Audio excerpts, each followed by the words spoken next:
We had been flying in weather conditions for 3 days, and this particular day we were scheduled for 13 takeoff and landings. And we had flown from Atlanta to Huntsville to Muscle Shoals through weather conditions. And when we got to Huntsville, it was the hurry up Muscle Shoals, let me go ahead, at Muscle Shoals to turn around and come back. It was the usual raining, getting the passengers off and running them on. And then we went to Huntsville. And of course, we were asked not to serve, which was very rare for Southern Airways on short hauls anyway, and to stay in our seats. And we got to Huntsville, and it was pouring down rain. And the passengers boarded, and we didn't even have time to pick up the newspapers and clean the aircraft from the legs before. And the passengers boarded in a very hurried fashion, and even some slight conversations, because it was 8 days after the Tenerife disaster with the two 747s. And the newspapers that were laying in the seats were the headlines of they were finally sending and releasing the bodies to be returned. And very explicitly, a particular passenger, of whom I don't know or can recall who he was, had picked up a newspaper. He said, "Boy, that's a horrible disaster." I said, "Yes, sir, it is. It has a tremendous impact on all of us in the industry."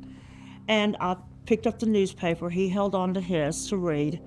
And we got the passengers seated, and we taxied out. And when you've been in the weather conditions for 3 days, this is just the normal, you know. And we took off out of Huntsville. And remember, we had just flown through this. And we were climbing our altitude, and I think it was about 14,000 feet, when all of a sudden the aircraft was engulfed with a hail.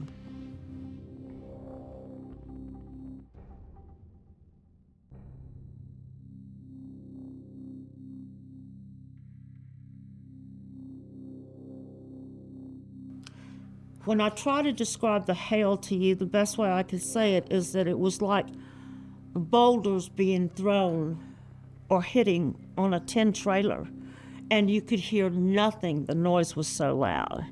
And with this, immediately, the passengers turned aft to me, where I was sitting on the back jump seat, because you couldn't see the other flight attendant up front. She was behind the bulkhead at the entrance door. And with that, it was like, in an instant, I realized that I had to do something to get control to avoid panic, because I was feeling it too. And so I picked up the PA, and I told them we'd be out of the storm shortly, to check their seatbelts, that they were securely fastened. And so they did as I told them, but it was like being crucified against the bulkhead with all the eyes that were on me. And if I had moved an eyebrow or anything, it would have validated something amiss. So I hung up the PA, and it wasn't long after that, all of a sudden, the left engine shut off with a very loud pow, pow, pow, and then it stopped abruptly.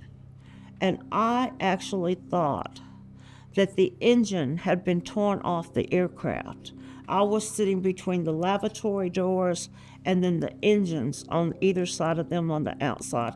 I was afraid to even open the door on the lavatory to the left. Well, with that, I made another announcement that they were to check their pockets for sharp objects, and their seat belt and their carry-on luggage under the seat, just a regular emergency briefing, and to check with the person sitting next to them, because it would engage them in something proactive with the situation, that we did not comprehend the totality of what we were in. And they did exactly what I told them. Well, then I smelled something electrical burning, and it was coming from the left. And my biggest fear has always been fire in an airplane when you're at an altitude. So I got up to go forward to brief the passengers for an emergency landing, demonstrating the brace positions, and the other flight attendant, Kathy, came back to me, and she proceeded to brief the forward part of the cabin. I worked from the emergency exits back. And we had done that and checked everybody, their seatbelts and everything. And I had gone back and sat down in my jump seat. And Kathy called me on the interphone. And she told me that she had opened the cockpit door because there had been no communication. They had their hands full. There had been no communication from them as to what was going on. And she wanted to tell them that we had prepared the cabin for an emergency landing. And when she opened the door, the pilot turned around and told her to close the door and sit down. And so she did, and that's when she told me the windshield on the aircraft in the cockpit was shattered from the hail that had hit it. And we had a brief conversation reaffirming that we both had prepared the passengers for the operation of the emergency exits and buddies to take down the cockpit door and how to operate that and all that stuff. And I hung up the interphone, and I was sitting in my seat. And you gotta understand, I thought we had enough time to have already been in Atlanta. It's a very short flight between Huntsville and Atlanta, and there still had been nothing to validate what was going on. Our training kicked in, and we just reacted according to that. Well, I got my seatbelt on, and we were coming in at that time, and a passenger got up in the back and started pulling things out of the overhead compartment. And we'd already done the check of the cabin, and I had to get up and go forward and see that he had his seatbelt on. And I did that, and when I went up to check his seatbelt and looked out to the left, I saw the middle of trees. But I still thought that we were landing on a runway somewhere. And I ran back, and I literally just got my lap seatbelt fastened when all of a sudden, all hell broke loose.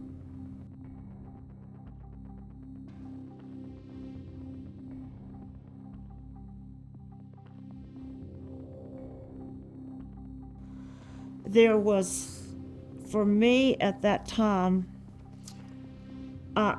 only one scream. That's all I remember hearing. And it was a lady that screamed.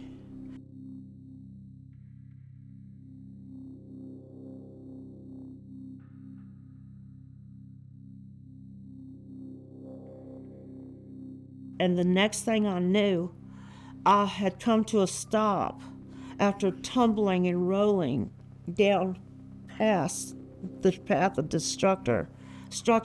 I did not know what we had hit, but it was blacker than black. You couldn't see anything, and I couldn't get that back bulkhead door open to go down and activate the slide for an evacuation back there. So the next course of action would be for us to proceed up the aisle to the emergency window exits. And I remember choking on smoke, being bent against a bulkhead like this. And I remember getting faint from the toxic fumes, because they say you die within 30 seconds of toxic fumes in a plane crash.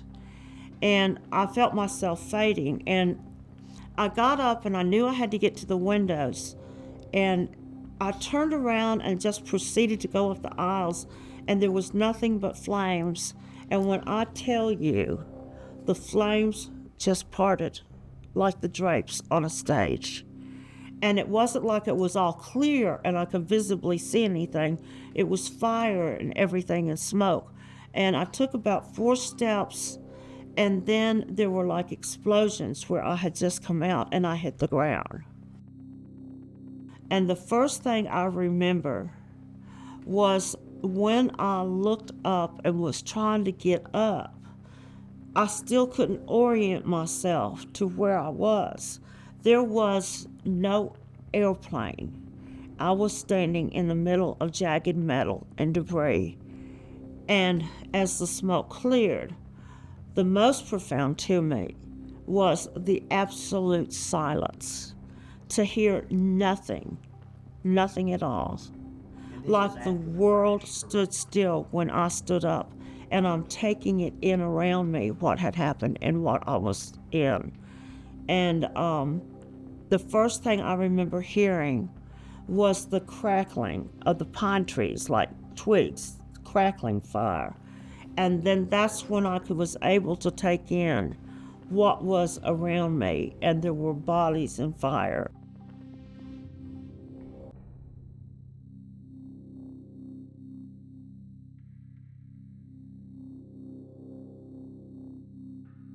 I looked up and there was a truck coming down the road. And I ran up to the truck and I said, "You've got to get me help." I said, "This was a DC-9 airplane, Southern Airways, we've crashed." And I said there were almost 100 people on it, because I couldn't remember the accurate passenger count, but it would hold 100 passengers, and we were almost full. And he just took off and left me standing there. And now you can understand, to the right where he was headed, all the power lines were down, fire. It was just horrible, the worst thing you can imagine.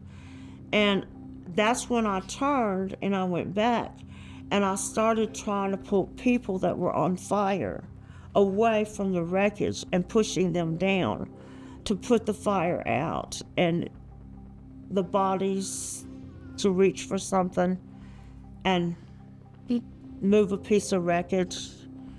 It was very traumatic. One of the worst things for me that still haunts me is I reached for a hand, and when I pulled it, there was nothing attached.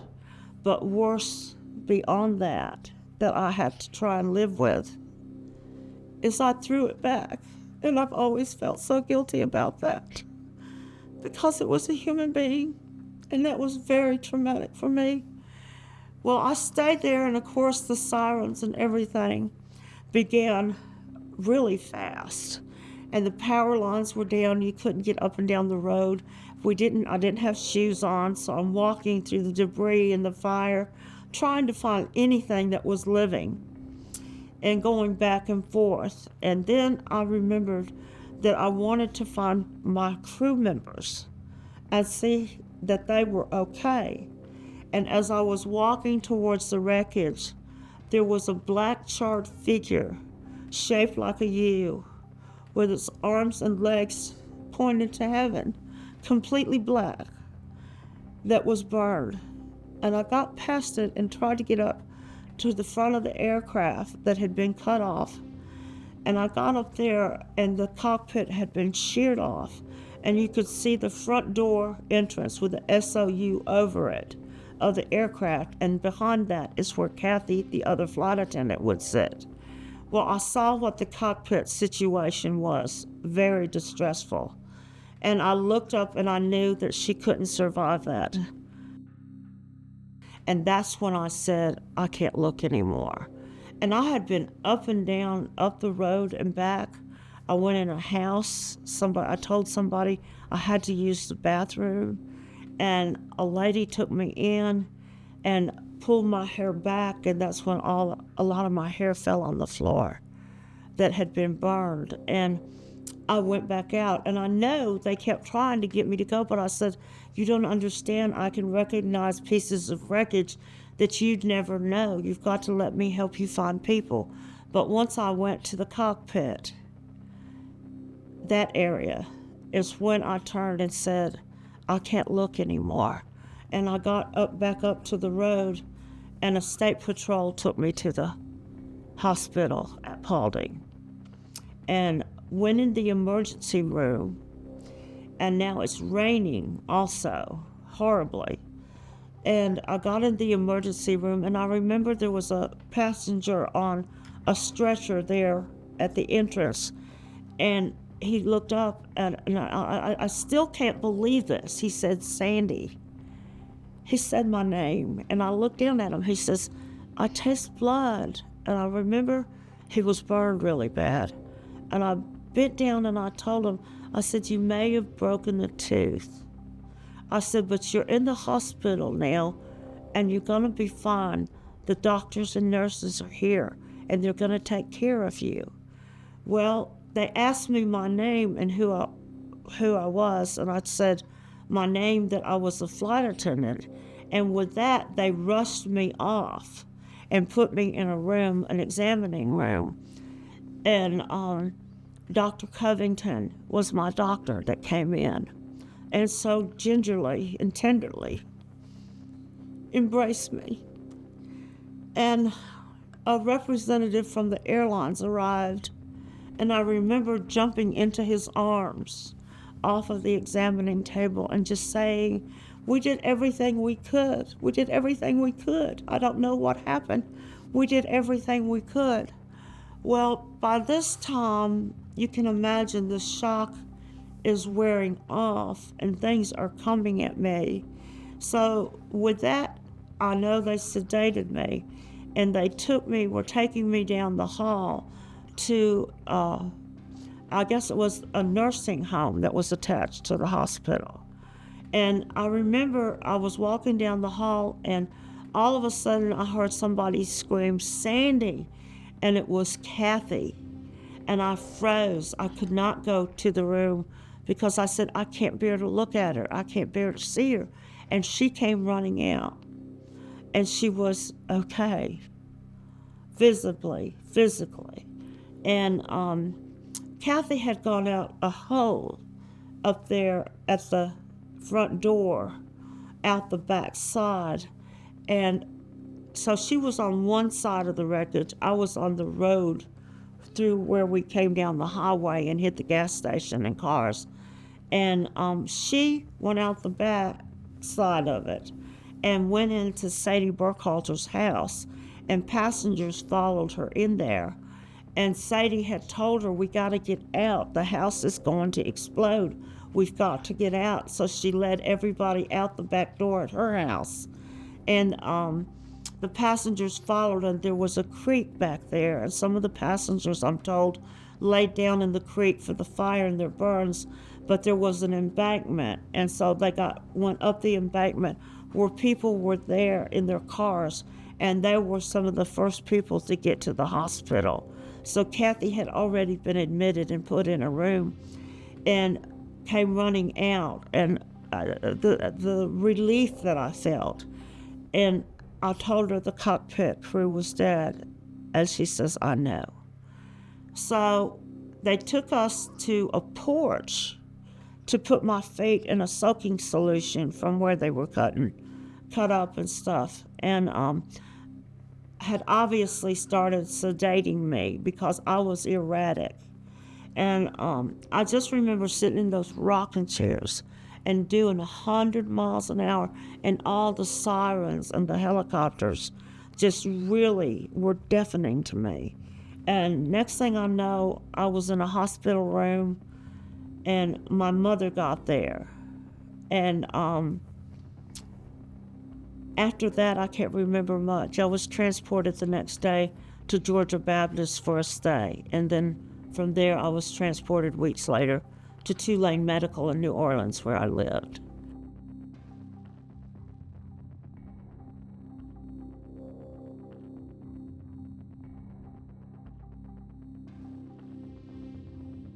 I had to learn that what I was going through with dreams, reactions to smells, to tastes, to visuals, particularly sirens and helicopters, that what was going on with me was what people would relate to shell shock and people coming back from Vietnam with psychological aftermaths.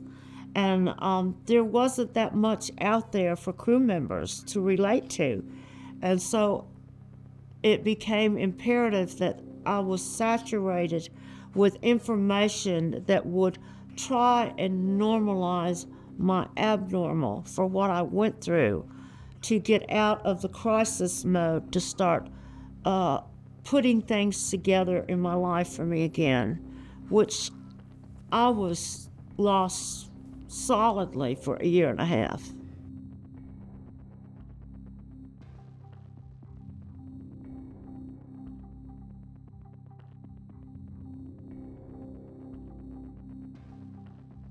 if I had lost an arm or a leg, or I had scars on my face.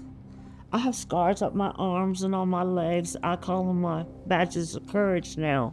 But I used to put makeup on it to try and hide, and always wore long sleeves and wouldn't wear a dress to show my legs and all. People could have related and said, no wonder she feels bad. But I was blessed and spared mercifully with a healing process. I still have problems with my back and my neck. But physical injuries, my hair grew back, my eyelashes and eyebrows, and I was very much blessed with the recovery of that. But people couldn't identify because you look so good to them. What's wrong with her? You need to go on. You're so lucky to be alive. Get on with your lives. And it was just like a stab in my heart, because the Sandy Purl that was in that crash exploded into pieces that day. And I was trying to find pieces, like a picture made from the same negative side by side, looked the same, but the pieces were cut different. And the pieces of where I was prior to the crash left holes in the puzzle of what I was trying to put together of the picture of me. These pieces didn't fit in this puzzle anymore, nor did this one fit into that. And there's still holes in that puzzle that I don't think will ever be filled. But it's not with a negative that I view that with now. I think it's where God throws up a shield and won't give you more than you can handle, believe it or not. It's like not reacting auditorily at the crash site to the screams and the pain and the stuff that was going on. I reacted to sirens and helicopters for a very long time. And after I returned to flying 4 years later, I was off. 6 months after I started back flying, I always had the same dreams with the distorted faces and pain and fire and carnage and all, but they didn't have a sound. And 6 months after I started back flying, 4.5 years later, my dreams started having sounds. And of course, I was back with the doctor. And that's when he said that I was not ready for it yet, that the subliminal protects you. And it's like all this is in a drawer, a file cabinet, and you open the drawer and you pull out different files. And this is one file that hadn't been pulled out and dealt with. At this point now, I still have dreams, sometimes under stress or something happening, specifically a plane crash, an earthquake, a disaster. That kind of thing can trigger visually for me. The wars that are going on that we now see on TV, they trigger that kind of subliminal in me, in my dreams, and sometimes right out when I'm not sleeping. It could be a smell.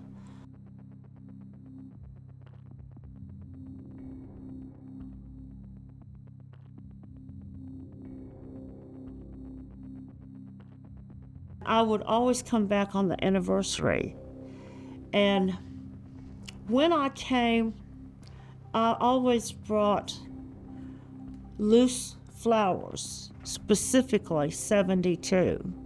And I'd walk the path of destruction from the Newman's grocery store down to where the piece of wreckage that I landed in up against a tree, to, I call it like a trail of tears, to remember each soul. Because there's families that have never been able to come back. And for me, it was the pieces in the aftermath that I had to honor and remember in my own way. And as long as I was living, I knew that I would, in this perspective of having to live with it, was determined that I had to make a difference as a result of it. And with that and my return to flying and trying to get a memorial built, a monument, in honor and remembering all the victims of that day, it was important to me to never forget them and to represent in some way the respect and the legacy with integrity and dignity of the way that they died, and the peace in my heart knowing that they went right away and they did not suffer. The people that suffer the most are the living, that live with it and the unknown.